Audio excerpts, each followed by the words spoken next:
জল দূষণ আমাদের গ্রহের জন্য একটি উল্লেখযোগ্য হুমকি যা বাস্তুতন্ত্র এবং মানব স্বাস্থ্যের ওপর প্রভাব ফেলছে। তবুও পরিবেশবান্ধব অনুশীলনের মাধ্যমে সমাধান বিদ্যমান। জল দূষণ মোকাবেলায় সম্প্রদায়ের প্রচেষ্টা অত্যন্ত গুরুত্বপূর্ণ, কারণ নিবেদিত প্রাণ ব্যক্তিরা আমাদের উপকূল পরিষ্কার করার জন্য একত্রিত হন। অন্যদিকে প্রযুক্তির অগ্রগতি আমাদের জলের উৎসগুলিকে বিশুদ্ধ করার আশা জাগায়। তরুণ প্রজন্মের মধ্যে জল দূষণ সম্পর্কে সচেতনতা বৃদ্ধিতে শিক্ষা গুরুত্বপূর্ণ ভূমিকা পালন করে, যার ফলে টেকসই বাগানের মতো সক্রিয় পদক্ষেপ নেওয়া হয় যা জল সম্পদ সংরক্ষণ করে।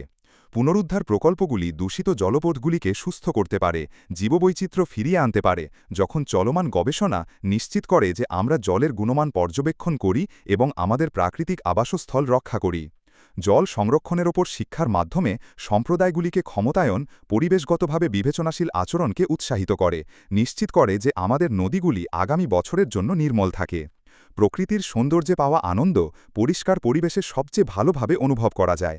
অন্যদিকে দূষণের প্রভাব বোঝা আমাদের ভবিষ্যৎ প্রজন্মের জন্য জলজ জীবন রক্ষা করতে সহায়তা করে। আমাদের জলের উৎস রক্ষার জন্য টেকসই কৃষি অনুশীলন অপরিহার্য। অন্যদিকে পরিষ্কার ভূদৃশ্যের সৌন্দর্য আমাদের মনে করিয়ে দেয় যে আমরা যদি পদক্ষেপ নিতে ব্যর্থ হই তবে কী ঝুঁকির মধ্যে রয়েছে।